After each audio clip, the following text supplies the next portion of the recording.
Hi, this is Jason Romero, expert, author, and speaker on success and resilience, and the first and only blind person to run across America.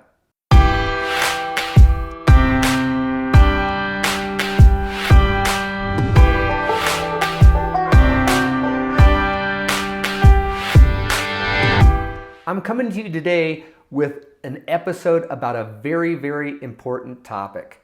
It's about breaking the stigma for mental health and mental illness issues.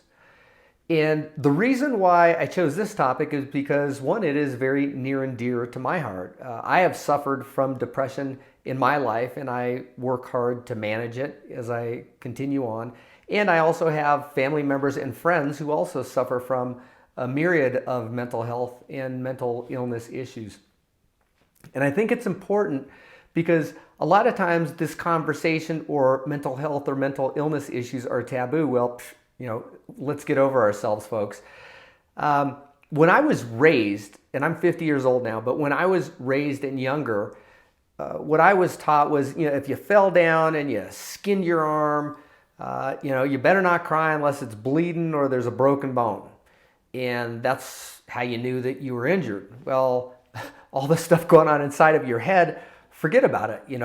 Mental health was not considered something real. It was all about physical health. Well, the fact is, mental health issues are just as serious as physical health issues, and sometimes they're even more serious. An untreated mental health issue can cause physical ailments and can be debilitating physically. So it's interrelated. And we just need to accept that conversation. So if we're old school thinking, like I said before, get over yourself, get over it. Mental health is just as real as physical health. And we just need to break the stigma, and I'm speaking out to do that. So I want to talk about my story with mental health and my depression story. So I have this degenerative eye condition. I was diagnosed with at 14 years old, retinitis pigmentosa. At 14, I was told I was going blind. I would see nothing by the time I was 30. Well, pretty shocking, pretty traumatic, right? I had no therapeutic intervention as a child. I remember many times being in my room, crying, punching a pillow, hating my life, hating myself, not understanding why this had to happen to me, not understanding why my challenges in life were so much more and so different than other people. I mean, there was a lot of trauma there, right?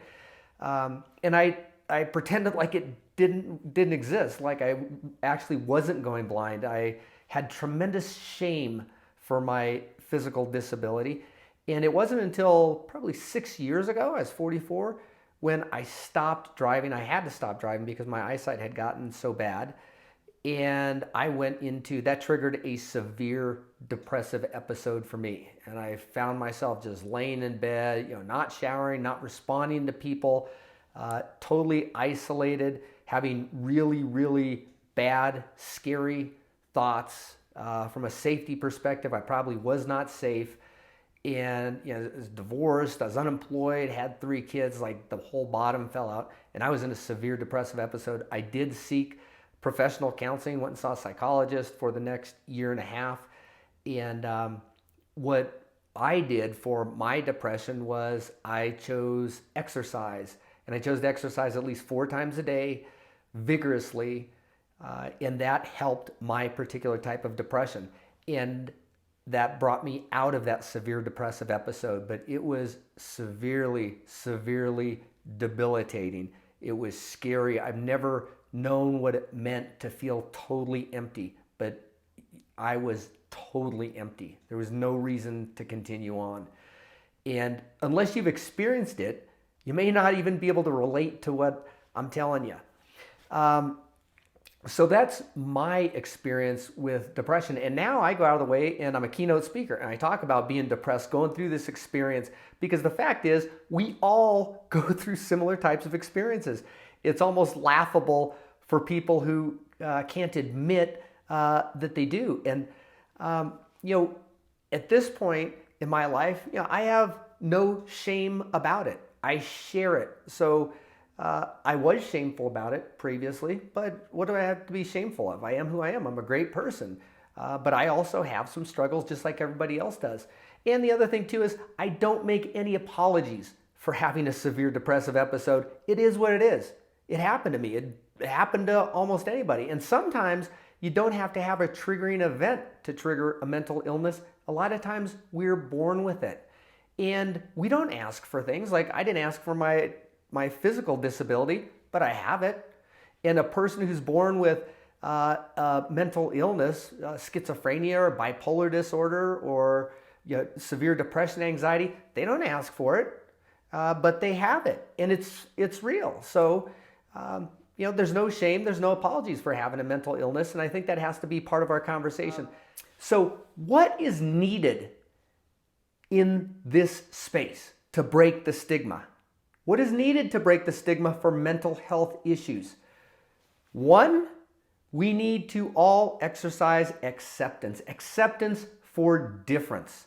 Because guess what, folks? We're all different. And guess what? We all have our own issues. The fact is, though, I walk around with a cane because I'm blind and I need it to get around. And sometimes at races, I wear my blind sign. But guess what? Other people do not run around with their sign that says, I have depression, or I have dyslexia, or I'm going through a divorce, or I'm really sad that I just got laid off, or I have anger issues, or whatever your struggle is. But we all have struggles, and exercising acceptance with all differences lets us overcome this. And it basically takes the shame away, it eradicates stigma, and it puts us all on the level playing field, which we are.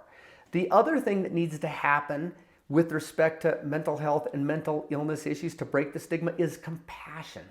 We need to understand that even though you cannot see that a person is hurting, or they may be presenting as if they're just fine, they may not be just fine. And exercising that compassion when a person is struggling and not just saying, they look fine.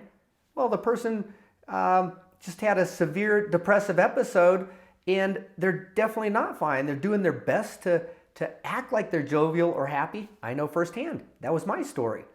I battled depression for 2 years. People thought I was fine. I'm always the life of the party, right? When I was in front of you, that was the way that I was. But when I came home within myself and to myself, I have the prospect of seeing absolutely nothing, something I'm absolutely terrified of. And the depression came back upon me. So compassion for what people are going through. They're going through things you don't even know about. Be compassionate. Be kind first. Don't judge. Be kind. And what else needs to happen? There needs to be open conversations about mental health and mental illness issues in the home. So for those of y'all and those of us with kids, we need to talk about it within our home. There's no shame in it. There's no problem with it. If you've had depression or had mental health issues, talk about it with your kids. Chances are they're going to confront similar things as you are. And chances are that they have friends who are confronting similar things. So have open conversations in the home. Have open conversations in the workplace.